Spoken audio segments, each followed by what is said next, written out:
কই, আজকে তো কাউকে এই বিলের কাছে মাছ ধরতে যেতে দেখছি না। অনেক দিন হয়ে গেল এই বিলের কাছ দিয়ে কেউ রাত ৩টার সময় মাছ ধরতে যায় না। না গেলে তো আমারই অসুবিধা হবে। এরপরে এই ছায়াটি আস্তে আস্তে মিলিয়ে যেতে লাগলো। আর কিছুক্ষণ পর এই ছায়াটি অদ্ভুত একটি রহস্যজনক হাসি দিল। আর এর পিছনে লুকিয়েছিল এক অদ্ভুত ভূত। তার চোখ দুটি ছিল অনেক লাল, যেন আগুন জ্বলছিল। আসসালামু আলাইকুম। গ্রামের নামটি ছিল মধুপুর। এই গ্রামের মানুষের বেশিরভাগ জীবিকা নির্বাহ হতো নদীতে মাছ ধরে। এর পাশ দিয়ে ছিল 2টা নদী ও আরও কয়েকটা বিল। গ্রামের ছোট ছোট বাচ্চারা সবসময় নদীতে বড়শি পেতে রাখতো কিছু মাছ ধরার জন্য। আবার গ্রামের কিছু জেলেরাও সবসময় নদীতে ঝাঁকি জাল ও কারেন্ট জাল নিয়ে ঘুরে বেড়াতো মাছ ধরার জন্য। এভাবেই চলছিল জেলেদের প্রতিদিনকার জীবন। জেলেরা এখান থেকে বিপুল পরিমাণ মাছ ধরতো ও বিলের মাছ ধরে নিয়ে গেলেও সেগুলো বাজারে অনেক দামে বিক্রি করত। তেমনই এক জেলে ছিল, তার নামটি ছিল রতন। সে গ্রামের একজন খুব নামকরা জেলে। সে প্রতিদিনই বিলে যায়, নদী থেকে অনেক মাছ ধরে আনে। আবার বিভিন্ন সময় অনেক দূরেও যায় মাছ ধরার জন্য, সেগুলো বাজারে এনে বিক্রি করে। এভাবেই চলছিল রতনের জীবন। রতন একদিন তার বন্ধু রাতুলকে বলল, বন্ধু চল, আজকে বিলে অনেক মাছ পাবো। শুনলাম নাকি এই বিলের কাছে একটি পুকুর ছিল, সে পুকুর ছেঁচেছে। চল আজকে সেখানে গিয়ে যাই, অনেক মাছ পাবো। তখন সে বলে উঠল যে, না রে, আজকে আমার যাওয়া হবে না, আমার শরীরটা আজকে বেশি ভালো না। তুই বরং অন্য কাউকে নিয়ে যা, কিন্তু হ্যাঁ, একা যাস নে। একা গেলে ওখানে বিপদ হতে পারে। বিলের কাছের পুকুরটা বেশি ভালো না। তখন রতন বলে উঠল যে, তাহলে তুমি না গেলে আমি আর কার সাথে যাব? আবার বলছে একাও না যেতে, তাহলে তো ভারী বিপদ। আবার কালকে বাজারে মাছ নিতে হবে, তার মানে তো রাতে মাছ ধরতেই হবে। তাহলে যে কি করি? তখন রাতুল আবার বলল যে, দেখ, যাই করিস একা যাস না। আমি শুনেছি ওখানে নাকি রাত 3টা বাজলেই একটি মেয়ে আসে। সে সবসময় সেখানেই ঘুরে বেড়ায়, আর রাতে জেলেদের অনেক সমস্যা করে। তুই বরং কাউকে নিয়ে যা। তারপর রতন গেল তার আরেক বন্ধু হরিশের কাছে। গিয়ে বলল, হরিশ, চল আজকে রাতে ওই বিলের কাছে যে পুকুর আছে না, ওইখানে নাকি অনেক মাছ পাওয়া যাবে। সকলেই বলছে, চল যাই। তখন হরিশ বলে উঠে, তো তাহলে তো খুব ভালোই হয়, তাহলে তো অনেক মাছ পাওয়া যাবে। কিন্তু আমার তো কালকে সকালে আবার খুব ভোরবেলা উঠতে হবে। আমাকে আবার একটু আমার মেয়ের স্কুলে যেতে হবে, আমি পারবো না, তুই যা। তখন রতন বলে ওঠে যে, ও আচ্ছা, ঠিক আছে, তাহলে আমি একাই চলে যাব। আমার তো কালকে মাছ ধরতেই হবে ওই বিলের কাছের পুকুর থেকে। সকলেই বলছিল সেখানে নাকি অনেক মাছ পাওয়া যায়, তাহলে আমি একাই চলে যাব। তখন তার বন্ধু বলে ওঠে যে, আমি শুনেছি ওই বিলের কাছে যে পুকুরটা আছে ওইখানে অনেকগুলো ঝোপঝাড় ও বাঁশবাগান আছে। ওই দিকটা যাস না, ওই দিকটা নাকি অদ্ভুত আওয়াজ শুনতে পাওয়া যায়, আবার বিভিন্ন ভূতও দেখা যায়, যাস না। এরপর রতন তার কথাগুলো শুনল আর মন খারাপ করে একা একাই বাড়ি ফিরে আসলো। বাড়ি ফেরার পর সন্ধ্যা হয়ে গেল। সন্ধ্যা ছেড়ে রাত নেমে আসলো। তখন প্রায় রাত 9টা-10টা বাজে। তখন হাতে একটি ট্যাঁটা নিয়ে চলল বিলের কাছে ওই পুকুরটাতে মাছ ধরার জন্য।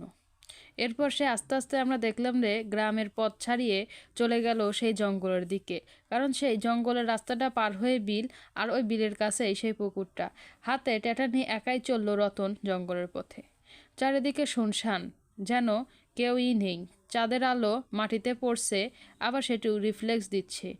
কিন্তু রতনের মন সেই একদিকে, সে কখন জঙ্গলের কাছ দিয়ে পৌঁছাবে সেই বিলের কাছে, আর সেখান থেকে বিপুল মাছ আনবে। তখন প্রায় রাত 2টা বাজে। হাঁটতে হাঁটতে সে জঙ্গলের একদম মাঝখানে চলে আসলো, আর বলতে লাগলো, এত রাত, কিছুই তো চোখে পড়ছে না। চাঁদের আলো গাছের ফাঁক দিয়ে একটু একটু মাটিতে দেখা যাচ্ছে। সেই দিয়েই সে রাস্তা দিয়ে এগিয়ে যাচ্ছে। তার মনে এক অদ্ভুত ভয় বাসা বেঁধে উঠল। সে দেখতে পেল এই দূরে কে যেন দাঁড়িয়ে আছে, আবার কেমন যেন আওয়াজ করছে। সে সামনের দিকে এগিয়ে যেতে লাগলো। সে সেখান থেকে একটি আওয়াজ ভেসে আসতে লাগলো। সেখানে একটি মহিলা দাঁড়িয়েছিল আর সে কান্না করছিল। সে আওয়াজটি শুনে রতন সেই কানে দাঁড়িয়ে গেল। আওয়াজটি আরও ভারী হচ্ছিল। সেই ভারী কান্নার আওয়াজটি একদম রতনের কান পর্যন্ত এসে পৌঁছালো। রতন স্তব্ধ হয়ে গেল, সেখানেই দাঁড়িয়ে পড়ল, এক পাও আর লড়তে পারল না।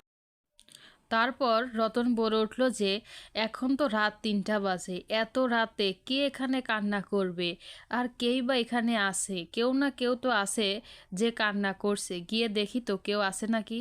তারপর রতন আবারও সামনের দিকে এগিয়ে যেতে লাগলো, কিন্তু ছায়াটা আস্তে আস্তে মিশিয়ে গেল সেই গাছের ছায়ায়। তারপর আমরা দেখলাম যে রতন আবারও সেই চাঁদের আলোয় হাঁটতে শুরু করলো। এবার সে প্রায় বিলের কাছাকাছি পৌঁছে গেছে। তার হাতে ছিল একটি ট্যাটা, সেটা দিয়ে সে অনেক পরিমাণ মাছ ধরবে বলে সে নিয়ে এসেছিল। কিন্তু যখনই সে বাঁশঝাড়ের নিচ দিয়ে যেতে লাগলো, হঠাৎ সে দেখলো একটি সুন্দরী মেয়ে সেখানে কান্না করছে। সে একটু অবাক হয়ে গেল, আর অবাক হয়ে বলতে লাগলো, কে তুমি মেয়ে? এখানে কান্না করছো কেন? এখন তো রাত অনেক, প্রায় 3টা। এত রাতে তুমি এখানে কি করছো আমাকে বলো। তখন মেয়েটি বলল যে গ্রামের কিছু মানুষজন আমার স্বামীকে মেরে ফেলেছে এবং গাছে ঝুলিয়ে রেখেছে, তাই আমি এখানে বসে কান্না করছি। তারপরে রতন বিস্মিত হয়ে বলল যে তাই নাকি? তাহলে তুমি এখন এরকম করছো কেন? আর কখন তারা মেরে রেখেছে? আর এত সময় হয়ে গেছে, তাকে এখনও গাছ থেকে পারোনি কেন? তুমি গ্রামের মানুষকে ডেকে আনো। তখন মেয়েটি বলল, সে তো মারা গেছে অনেক বছর আগেই, আর আমিও গ্রামে যেতে পারবো না, কারণ সেখানে কেউ আমাকে দেখতেও পাবে না আর কেউ শুনতেই পাবে না।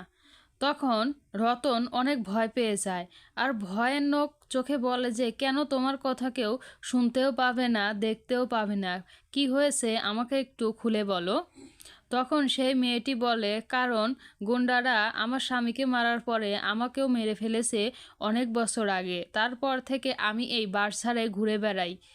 তারপরে আমরা দেখলাম যে সেই মেয়েটি অদ্ভুত হাসি হেসে উঠল।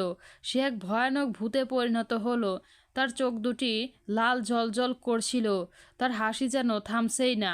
এ দেখে রতন খুবই ভয় পেয়ে গেল। তারপর আমরা দেখলাম যে গাছ থেকে আরেকটি ভূত নামিয়ে আসলো রতনের দিকে। তা দেখে তো রতন রীতিমতো অবাক। তারপরে সেই ভূতটি রতনকে ধরার জন্য দৌড়াতে লাগলো। রতনও প্রাণপণে বাঁচার জন্য চিৎকার করতে লাগলো, বাঁচাও বাঁচাও। এক পর্যায়ে এসে রতন একটি জায়গায় পড়ে গেল আর বলতে লাগলো, আমাকে বেরো না, আমি আর কখনো এই বিলের কাছে মাছ ধরতে আসবো না। কিন্তু সেই ভূত দুইটা তার দিকে আস্তে আস্তে এগোতে লাগলো। তারপরে আমরা দেখলাম যে কিসের যেন একটা শব্দ শুনে সেই ভূত দুইটা আবারও ফিরে যেতে লাগলো। তারা যেন কিছু একটা শব্দ পেয়েছে, ফিরে গেল যে। তারপর আমরা দেখলাম যে সেই রাস্তা দিয়েই মতিন নামের একজন যাচ্ছিল হাতে একটি ট্যাটা নিয়ে। কিন্তু তার কাছে ছিল একটি আগুনের লণ্ঠন। সে একটি আগুনের লণ্ঠন নিয়ে এগিয়ে যেতে লাগলো রতনের দিকে। সে এর আগেও এ রাস্তাতে যাতায়াত করেছে। তখন আমরা দেখলাম যে মতিন নামে সেই জেলেটিও আস্তে আস্তে রতনের দিকে এগিয়ে যেতে লাগলো। তার হাতে ছিল আগুন, হয়তো এই আগুন দেখেই ভূত দুইটি পালিয়ে গেল। তখন মতিন বলে উঠল যে আমি বুঝেছি তোমার সাথে কি হয়েছে। এখন তো তুমি কিছুই বলতে পারবে না, কিন্তু আমি সব বুঝেছি। আমিও একদিন এই এই ভূতের পাল্লায় পড়েছিলাম। সে আমাকে আস্তে আস্তে ডেকে নিয়ে একদম বনের মাঝখানে চলে গেছিল আর আমাকে প্রায় মেরেই ফেলছিল। সেদিন আমি প্রাণপণে বেঁচে এসেছিলাম। তখন রতন বলে উঠল যে আজকে আপনি না থাকলে তো আমাকেও মেরে ফেলতো। আপনি তো হাতে এই আগুন নিয়ে ঘোরেন, সেজন্যই হয়তো আপনাকে কিছু করতে পারলো না। আর এই আগুনের জন্যই হয়তো সে আমাদের সবাইকে ছেড়ে পালিয়ে গেল। তখন মতিন বলে উঠল, হ্যাঁ, ওরা আগুন দেখে ভয় পায়, তাই তুমিও সবসময় আগুন নিয়ে আসবে, যাতে এইসব ভূত প্রেত তোমার থেকে দূরে থাকবে। আর আমিও সবসময় এই আগুন নিয়ে আসি, সেজন্যে ওরা আমার কোনো ক্ষতি করতে পারে না। আমি তো প্রতিদিনই রাত এখান দিয়ে যাই। তো চলো এখন মাছ ধরে আসি।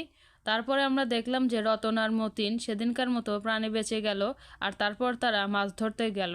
তো বন্ধুরা, এরকম আরও ভিডিও পেতে অবশ্যই আমাদের চ্যানেলটি সাবস্ক্রাইব করুন, লাইক করুন, শেয়ার করুন আর পাশে থাকুন। ধন্যবাদ।